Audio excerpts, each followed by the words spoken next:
प्रियंका गांधी ने मोर्चा संभाला। हुई पायलट गहलोत में सुलह पर चर्चा। क्या है फार्मूला, इसका अभी नहीं किया जा रहा है खुलासा, लेकिन इस पर सहमति बनी है कि पायलट के नहीं कतरे जाएं पर। मीटिंग में नहीं पहुंचे कांग्रेस के 19 विधायक, इसके मायने समझ रहा है कांग्रेस आलाकमान। अशोक गहलोत मीडिया के कैमरों के सामने विधायकों की परेड कराकर भले ही संकट खत्म होने या टलने का संकेत दे रहे हों, लेकिन बताया जा रहा है कि कांग्रेस पार्टी हाईकमान मुख्यमंत्री से इस बात से नाराज है कि उन्होंने विवाद को खत्म करने की बजाय उसे अपने हाल पर छोड़ दिया। कांग्रेस के एक वरिष्ठ नेता तो यहाँ तक कहते हैं कि मुख्यमंत्री गहलोत द्वारा नए नए लेटर जारी किया जाना आग में घी डालने जैसा काम हुआ है। बताया जाता है कि कांग्रेस पार्टी का एक गुट इस बात को मान रहा है कि चाहे वह मध्य प्रदेश का मामला हो या फिर अभी का राजस्थान का मामला हो, इन दोनों मामलों में समानता है।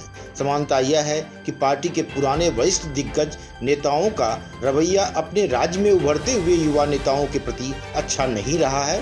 परिणाम सामने है। मध्य प्रदेश में कांग्रेस सरकार के गिरने के पीछे की सच्चाई में जाया जाए तो साफ है कि लंबे समय से सत्तासीन भाजपा को उखाड़ फेंकने में कांग्रेस के वरिष्ठ नेताओं कमलनाथ, दिग्विजय सिंह के साथ साथ युवा नेता ज्योतिरादित्य सिंधिया का अहम रोल रहा था।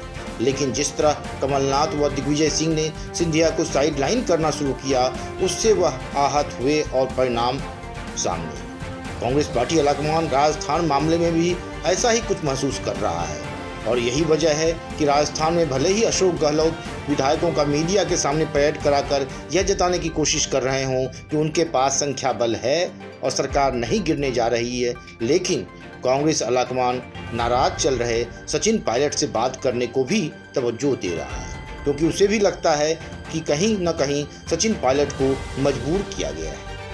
कांग्रेस आलाकमान इस बात को लेकर कितना सीरियस है, इसका अंदाजा इससे ही लगाया जा सकता है कि पायलट से बातचीत करने का जिम्मा कांग्रेस अध्यक्षा सोनिया गांधी ने अपनी बेटी और कांग्रेस महासचिव प्रियंका गांधी को दे रखा है। और सूत्रों की माने तो दोनों के बीच सकारात्मक बातचीत हुई है और उसके बाद ही प्रियंका गांधी ने अशोक गहलोत को फोन कर कहा कि सचिन पायलट के खिलाफ कुछ न बोला जाए और प्रदेश कांग्रेस कार्यालय से बैनर पोस्टर हटाए जाने पर भी कड़ी नाराजगी व्यक्त की और कहा कि तत्काल उसे वहीं लगाया जाए जहां लगा हुआ था।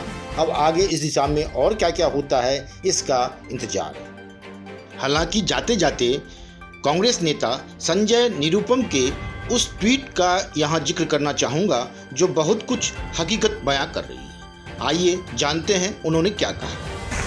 देखिए, दुनिया में कोई ऐसी पार्टी नहीं है, कोई ऐसा संगठन नहीं है जिसमें नेताओं या उसमें काम करने वाले लोगों के बीच मतभेद नहीं है। मतभेद होते हैं और उन मतभेदों को दूर करना पड़ता है। राजनीति में हर व्यक्ति अपने लिए एक स्पेस ढूंढता है और स्पेस के लिए वो संघर्ष करता रहता है, उसी में टकराव होता है। लेकिन ऐसे टकरावों को दूर करना, ऐसी समस्याओं का समाधान ढूंढना और विवादों का हल ढूंढना, यह नेतृत्व का काम है। तो राजस्थान में जो राजनीतिक संकट आया खड़ा है वो इतना बड़ा संकट भी नहीं है। सचिन पायलट और आदरणीय गहलोत जी के बीच एक विवाद चल रहा है, उन विवादों को, उन मतभेदों को दूर किया जा सकता है। अभी भी ऐसा मुझे सुनने को आ रहा है कि पार्टी में कुछ नेताओं की ऐसी सोच बनी है कि अगर सचिन को जाना है तो जाने दो। ये गलत है। आज पार्टी जिस अवस्था में है उस स्थिति में निश्चित तौर पर जितने भी नेता हैं, जितनी भी लीडरशिप है, उन सबको संभालना चाहिए। और अगर उन सबको नहीं संभालेंगे और सबको यूं ही जाने देंगे तो एक एक करके सब चले जाएंगे तो बचेगा कौन। इसलिए राजस्थान संकट का समाधान इसी में है कि सचिन पायलट को रोका जाए और उनको समझाया जाए। संजय निरुपम ने कहा, माना कि किसी एक के जाने से पार्टी खत्म नहीं होती, लेकिन एक एक कर सभी चले गए तो पार्टी में बचेगा कौन।